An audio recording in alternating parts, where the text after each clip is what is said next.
Hey guys, what's up? I was checking out this really cool series. Well, not really a series, it's actually movies that came out some years ago called Underworld, the whole Underworld movies. And there's a few of them. There's Underworld, which is the first one. There's Underworld Awakening, which is another one that was later done a few years later. There's Underworld Rise of the Lycans. There's a few other Underworlds, but Netflix only has 3 of them right now. And they're really worth watching if you guys like werewolves, vampires, or like that kind of like gothic genre. It's really, really, really cool. And you don't have to watch them in any order, but you would start like, it does, if you Google it, it tells you what year each movie came out, but it's not like, yeah, they're sequels, but they're just kind of like more additions to the story rather than a sequel, because each movie is like a standalone movie. It has a beginning and it has an ending and it has a point to it, a plot. And there's something that, there's things that happen within that one movie that you don't have to like watch 3 movies to understand the whole story. It's like you can watch one movie and understand what's happening in that one movie. And so Underworld is like the first one. Awakening is also really, really good. Rise of Lycans is okay, but I remember when this came out in the early 2000s, I didn't think too much about it. It looked like a sort of like a campy B movie and stuff, but now that I watch it years later, I kind of like it. I kind of like the whole cinematic style that they have this movie, all these movies in, which is like this blue and black. Everything is blue and black. It's like there's no other colors in the movie.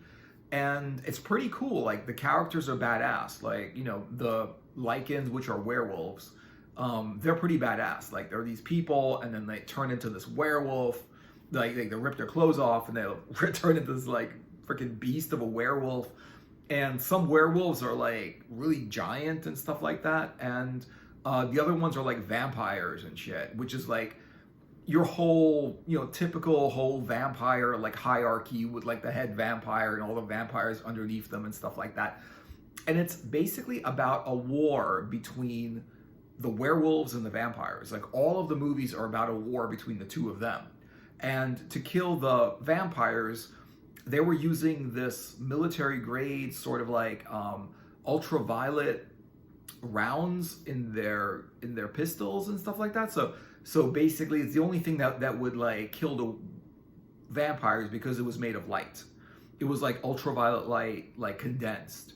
And that would kill the vampires. And to kill the werewolves, they use some kind of silver nitrate or something like that, where that would kill the werewolves. And it's really cool. And basically it's not really about people. It doesn't have anything to do with people. Like every werewolf vampire story has a lot to do. It's basically vampires and people, or werewolves and people, but it's not. In these movies, it's not like people at all. It's like there's no people in the whole movie. They're only vampires and there's only werewolves, and they're only like at a war against each other. And it's fun to watch. I love how it's all blue, That's the only thing about this movie is I thought it was going to be like a campy B movie when this first came out. And it took me years to really take the movie seriously. And now that it's on like Netflix, I was like, well, I did see Rise of the Lycans like a bunch of years ago. I didn't think too much of it. It was okay. It wasn't bad. But then I saw Underworld, the first one, and then Underworld Awakening. And I think both of those were really, really good. Better than Rise of the Lycans.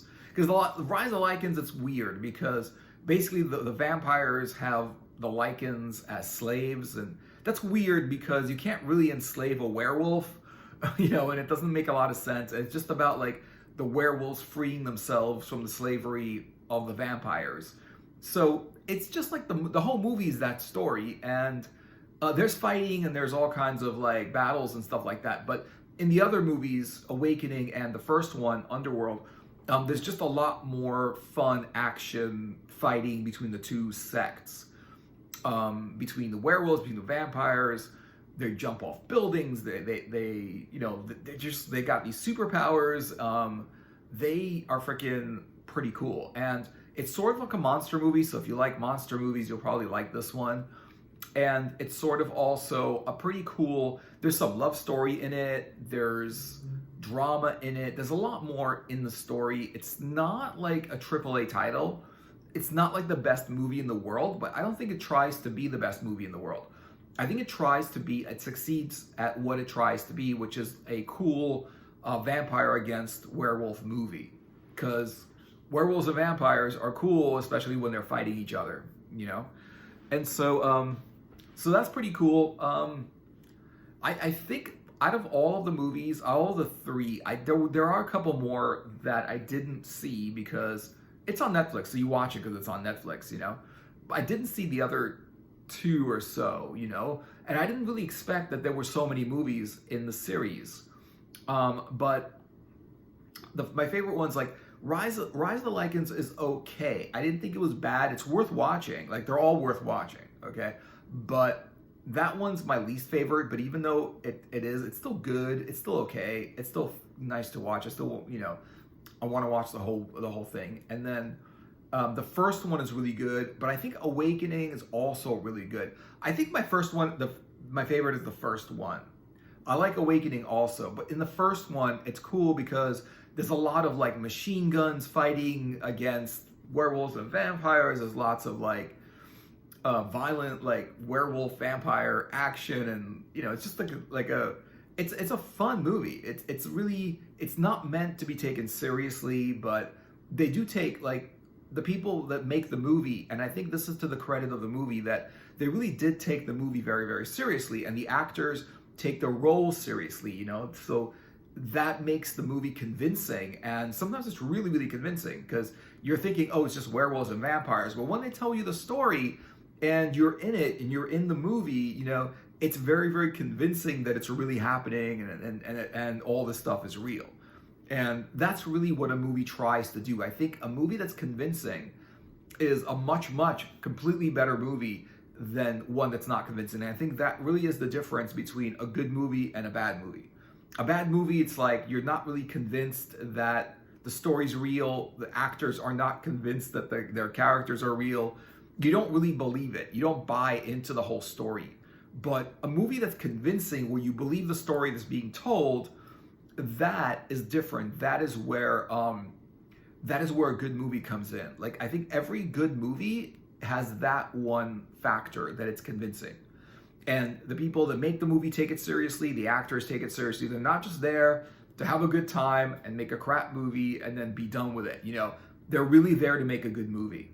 And even if the movie doesn't come out like amazing, because they're there to make a good movie, it does come out as some level of really, really good. And I think that really is the difference. Like, if they're not convincing, it means that they're not trying to make a good movie. They're not, you know, they don't believe their own characters are real. They don't really understand what they're saying, and they just like say their lines without actually knowing what's going on in the story. Because a movie is a lot of different people all gathered together to tell one story. And when that happens, when someone tries to tell a convincing story, it's always a good movie. And if it's not a convincing story, obviously it's not a good movie. So those are the best ones. So if you have Netflix, I really recommend checking it out. There's some interesting like things in the story besides just vampires and werewolves. One of the stories is that they're trying to make a hybrid creature. Like, if a vampire bites you, you become a vampire. If a werewolf bites you, you become a werewolf, right? But they were trying to make this hybrid being, this hybrid creature who's both werewolf and vampire. And they succeed at it.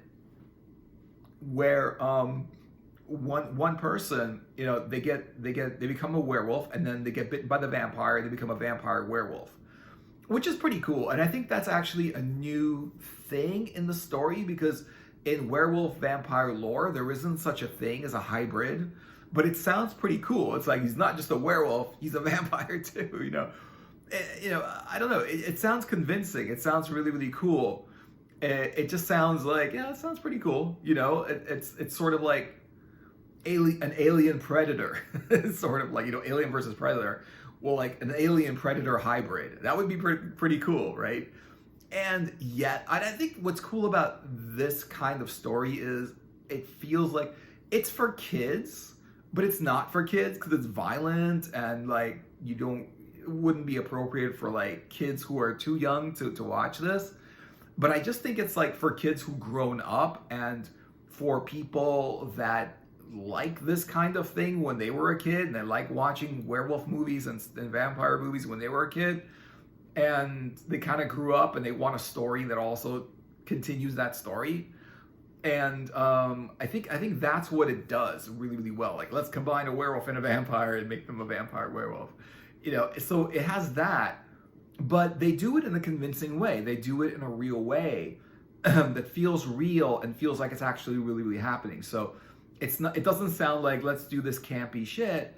It sounds more like let's really tell this really cool story, and let's have a lot of action. There's a lot of action, there's shooting, there's fighting, there's all kinds of superpowers where, they're able to do all kinds of jumps and leaps, and, like one woman who's a werewolf, a vampire, she could take out like a whole army, a whole room full of people with like one gun. Crazy, but it's really, really cool. And so it's really good. Now, I'm not going to say this is a AAA title. I'm not going to say that this is the best movie ever. It's not. It's not the best movie ever, but then again, it's not supposed to be the best movie ever. It tells the story that it tells. Like, why should a movie... I mean, it's fine when a movie is so great that not only does it tell the story, but it also gives you this amazing experience watching it, In this one, it's sort of like a really good thriller. And I think it's also better, like, if you look at the genre that it's in, the vampires, werewolves, there aren't a lot of good werewolf vampire movies. There's American Werewolf in London, which is partly thriller, partly comedy. I mean, it is, right? It's like American Werewolf in London was like half of it was funny, and the other half was like scary. Where like there were like undead, and there were like freaking werewolves, and it's just all, it was sort of like a thriller horror movie that was also a comedy, and then, so that was there. That was a good movie, right? And vampire movies, well, there are a lot of them, and, and it's not that often when it's done really, really well. So putting them together for a movie, I think is really, really cool, because it sort of like talks to that person that used to like that kind of thing as a kid. That's pretty much the only thing, because you're not really going to enjoy this movie unless you enjoy this kind of movie. Otherwise, if you like action, it's an action movie. If you like a lot of shooting, a lot of fighting, it's an action movie. It's shooting, fighting, and stuff like that. And it's monsters, right? So there's lots of like, it's not really scary, but it is violent. And, you see like werewolves ripping apart vampires, and vampires, like killing werewolves and shit like that. So it's really, really, it's sort of like, it's fantasy, but it's fantasy. It's not horror. It's thriller. I think it's a thriller, and it's fantasy. It's more of a fantasy thriller action movie. It's not horror because it's not really scary. It's not really a scary. It's not like a scary movie. There's monsters, but it's not like a monster movie. It's not like a scary freaking movie. So I wouldn't say it's scary, but I would also say like it's probably a horror. Like it's kind of horror because it's vampires and werewolves, but it's not a horror movie. Like it's not a Stephen King movie where it's scary and there's real like monsters that really freak you out, really scare you, like The Sixth Sense or something like that, where it's a legit ghost story that's freaking scary. This one, they don't try to scare you in this movie.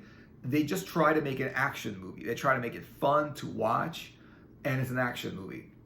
And I think the first movie is like 2 hours long, or even longer than that. And then Rise of the Lycans is only an hour and a half. It's just a shorter movie. And also, watching these movies in order doesn't, as far as I could tell, like I watched all three movies, and you don't really have to watch them in order. I watched Underworld first, and that I think is a good first movie to watch. But you can watch that one later because it just tells you how everything kind of, there's no real origin. Like you kind of like start watching the movie during the story that's already happening. So it's not like something starts and something finishes. It's sort of like the movie is a window into a part of a bigger story that's happening. So and so you can pretty much watch one movie and get the whole movie. Like, you don't have to like watch them in order and watch all of them to understand what's going on. It's not Lord of the Rings. um but so you can watch them in any order, and I do think they're all pretty good. What's nice about them also is they're all different from each other. Like, one movie is like this, the next movie, and the next movie is not like the same movie. It's not the same story. It's not the same movie. It's not like part two of the same movie. It's just sometimes it's the same characters, or a few of the characters are the same, but a lot of the characters are different. And and so like it's it basically like it's some of the characters are like the same, they're different, but you don't have to like, you can just watch one of them or you can watch all of them. So I recommend watching all of them, because just watching one, you're gonna want to watch more. And what's interesting also is like, if you don't expect this to be like the best movie ever, I think you'll enjoy these. And because I mean, I love great movies, but there's not, once you watched all of them, it's like it's hard to find them, especially on Netflix. Netflix has some amazing stuff, but after a while you kind of seen all of them. It's like you've seen all of their movies, all of their series, everything that they have. Netflix has about 10 good, great series movies, at any time. And once you've seen those, it's hard to find another one. So that's my suggestion, is to check out Underworld. I like the whole concept. I like the way it was filmed. At first I didn't. At first I was like, why is it all blue? And then I kind of liked it because it's just an aesthetic. It's just how they wanted to film the movie. They wanted it to be like at night. They wanted to make it feel like it was dark the whole time. And it does feel like the whole movie takes place at night. And it does, because vampires only come out at night. Werewolves only come out during the full moon. It's fun.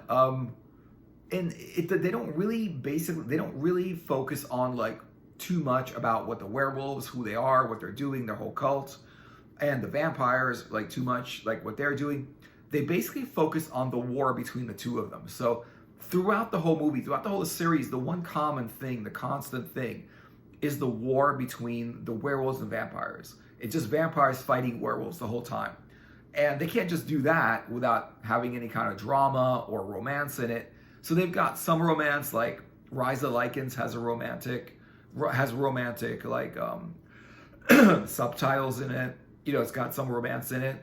The other stories have some romance, but it's cool because even though there's romance, like the girl character is badass. She's not just the girl character. She's like the main vampire, and and she falls in love with the guy who's a vampire and who's a werewolf and stuff like that. So they kind of fall in love. They have a kid, and the kid is also like some kind of monster and stuff like that. The kid is also like partly vampire, partly werewolf. Yeah, I'm not sure if the kid is werewolf vampire because they don't really explain it, but it is the kid from her father's a vampire werewolf, and her mother's a vampire. So the kid is part vampire werewolf, and she's pretty badass. Like, she'll take like a werewolf and rip him in half and stuff like that. So lots of great special effects, lots of great makeup, like costumes. And there's some sort of, it feels like they did a little bit of a motion capture with some of the werewolves, and they made actual models of werewolves and didn't do all CGI. They put some practical effects in it, which is pretty cool. And so I really think this is like, if you look at this kind of genre and these kinds of movies, there's not a lot. I mean, there's some movies that are pretty good that's got vampires and werewolves, but there's not really a lot, and there's not really too many that have an actual war between them. So that's what they do with that is kind of original. They put two monsters together in the same thing. It's not like Frankenstein versus Dracula or something like that, but they take two different monsters, put them together, put a war between them, and and tell a story. And I think it's an original story with lots of action, lots of fighting, gunplay, like machine guns, all kinds of like combat, all kinds of action, you know. And it's pretty cool because it does all that. It's pretty cool because it's an action thriller kind of movie that's shot really well and is aesthetically nice. And because of the blue, everything is blue and the originality, I think it's original. And what I like also about it is it's different than a regular movie. They don't really approach this movie like they would approach, you know, like a normal movie. They tried not making this a normal movie. They tried making it different and somehow change it and really tell a story like their own way. And so I do recommend this series. So let me know what you guys are thinking. Did you ever see this series? Like, what do you think of these movies? Let me know what you're thinking in the comments. Like and subscribe. And thanks for watching. Hope you enjoyed the video. And I'll see you guys later in another video. Take care.